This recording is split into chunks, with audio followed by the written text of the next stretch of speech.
মিছিল আমাদের বসে আমাদের ভাইজান নওয়াজের দিকে বিষয় আমার রাস্তায় মানুষ লোকের রাস্তায় বেরিয়েছে, ঠিক আছে, রাস্তায় মানুষের বেরিয়েছে মিছিল।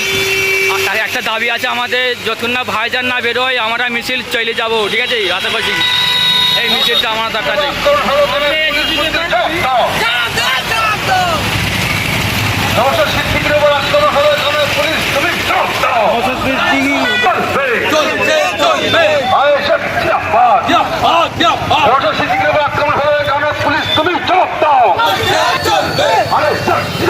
জিন্দাবাদ জিন্দাবাদ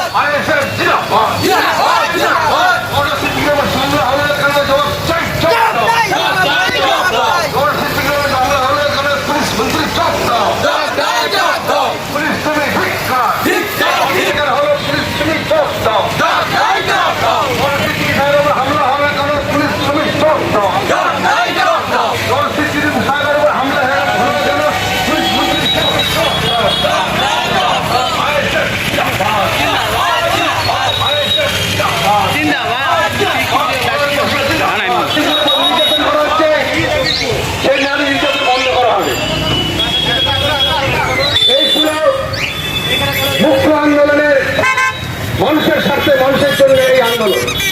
আমরা কি দেখতে পেলাম, নজরুল সাহেব বলেছিলেন আইসের পক্ষ থেকে ওয়াকার সম্পত্তি সংশোধনী আইন পাস হয়েছে, এটা একটা নানা কারণ। কারণ ওয়াকার সম্পত্তি একমাত্র তোমাদের আন্দোলন দেখা হবে না, আমি যথেষ্ট। দুঃখের বিষয় যে তামিলনাড়ুর মধ্য রাজ্য থেকে ওয়াকফ বিলের প্রতিবাদে সুপ্রিম কোর্টে মামলা করেছিল, কিন্তু আমাদের রাজ্যের মুখ্যমন্ত্রী সুপ্রিম কোর্টের মামলা তো দূরের কথা, একটা বিবৃতি দেয়নি যে ওয়াকফ বিলটাকে বাতিল করতে হবে। অর্থাৎ এটা একটা তাদের ঘর বাড়ি ছেড়ে ছাড়তে বাধ্য করা হচ্ছে, এটা আমরা প্রায়ই দেখতে পাচ্ছি। কিন্তু সরকার থেকে কোন রকম ভাবে স্ট্রিক্টলি কোনো প্রতিবাদ করা হয়নি। যারা প্রতিবাদী মানুষ, শান্তিকামী মানুষ, তারপরে আপনারা আসুন।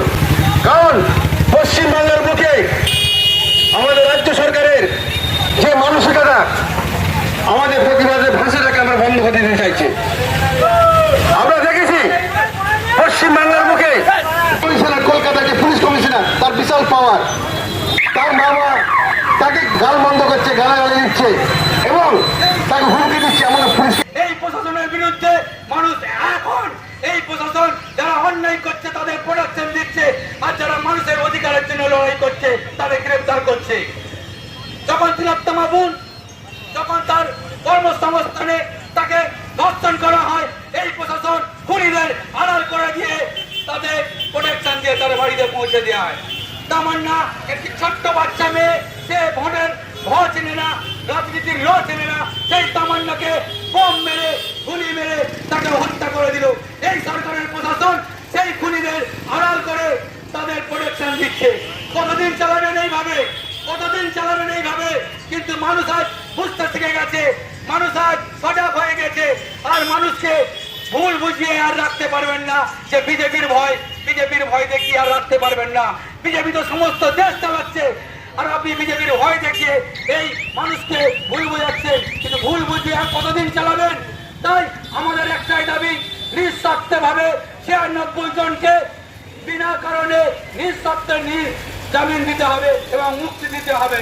এই বলে আমি আমার ক্ষুদ্র বক্তব্য শেষ করলাম। আপনারা ভালো থাকবেন, সুস্থ থাকুন। আপনারা দেখতে পাচ্ছেন নওশাদ ভাই একটাই বার্তা মানুষকে দিচ্ছে যে মানুষ আর আপনারা ঘুমিয়ে থাকবেন না, জাগুন, আপনার জাগার সময় হয়েছে। কারণ যেভাবে রাজ্য সরকার এবার দেশ এবং রাজ্যকে শেষ করে দিচ্ছে, সেই সময় ভাই এক নতুন বার্তা নিয়ে এলো। অঞ্চলের সমস্ত ভাইদের বলবো, আসুন, আপনার অধিকার, আপনার ন্যায়ের বিচারের জন্য। হত্যা করা হলো, সে রাজনীতি ল বোঝে না, কিন্তু তাকেও হত্যা করা হলো। একের পর এক নোংরাম রাজনীতিতে পশ্চিমবাংলার যে সরকার চলছে, এটা সমস্ত মানুষ বুঝে গেছে। তার নোংরাম ফাঁদে আর পা দেবে না। এসআইয়ের নামে মানুষকে বিভিন্নভাবে বিভ্রান্ত করা, এটাও পশ্চিমবাংলার নাগরিক মেনে নেবে না। তাই প্রতিবাদ আমাদের এখানে আন্দোলন বাস স্ট্যান্ডে চলছে, সারা বাংলায় চলছে। কলকাতায় আমরা ধর্ণা মঞ্চ ছিল নানান বিষয় নিয়ে, এসআইআর নিয়ে, ওয়াকফ বিল নিয়ে, তিলোত্তমা নিয়ে, বিভিন্ন দুষ্কৃতিযুক্ত আমাদের এই সরকার নানানভাবে আমাদের কণ্ঠস্বরকে আটকাবার চেষ্টা করছে। এইভাবে কি পশ্চিমবাংলার জনগণকে আটকানো তো সম্ভব নয়। মনে রাখবেন, এই বিভিন্নভাবে আমাদের বাস স্ট্যান্ডে কত পথচারী এবং রাস্তায় ছেলেরা বাচ্চারা যায়, বিভিন্নভাবে রাস্তার কোনোরকমভাবে একটা পথ রাস্তা নাই, যে পথচারী স্ট্যান্ড নাই, যে বিভিন্নভাবে মানুষ কীভাবে হাঁটবে, বাচ্চাকে বড় বড় কাজ হচ্ছে, তার কতটা খারাপ নিয়ম সেইভাবেও ছাড়ছে না।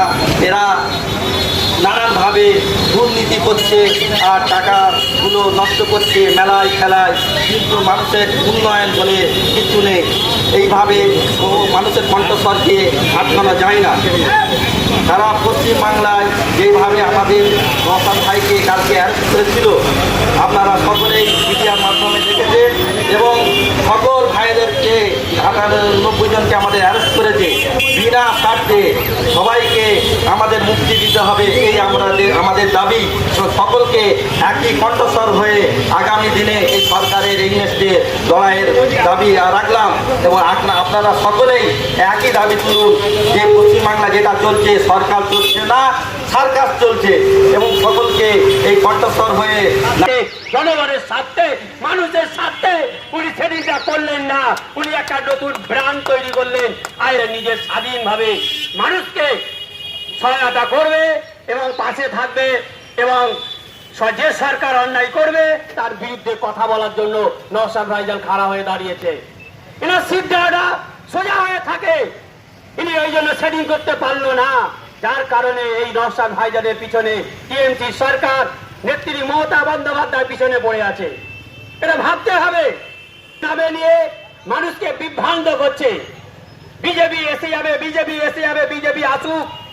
মরতে যদি হয় সামনাসামনি লড়াই করে মরা উচিত, পিছন থেকে হত্যা করে মরা নয়। পিছন ফিরে পালাবো না, মরতে যদি হয় সামনে গুলি খেয়ে মরা উচিত। আমরা সেই জাতির মানুষগুলোকে বাঁচাবার চেষ্টা করছি।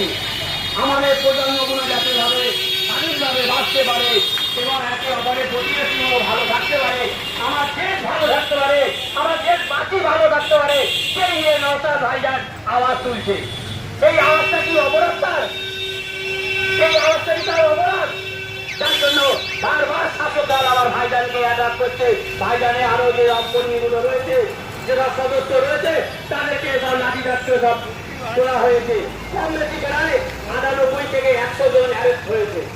তাদেরকে আমার দাবি, তাদেরকে নিঃস্বার্থে তাদেরকে জামিন দিয়ে তাদেরকে ছাড় দেওয়া উচিত। কিন্তু কেন করছে শাসক দল বারবার? শুধু নওশাদ ভাইজান একটাই এমএলএ, একটাই বিধায়কের উপরে কেন এত বারবার অত্যাচার? তিনি এই হকের কথা বলছে বলে, তিনি সকলের কথা বলছে বলে তার অপরাধ? সে নিজের জন্য বলছে না, সে সকলের জন্য বলছে। সমস্ত ধর্ম বর্ণ নির্বিশেষে সকলের জন্য চাইছে।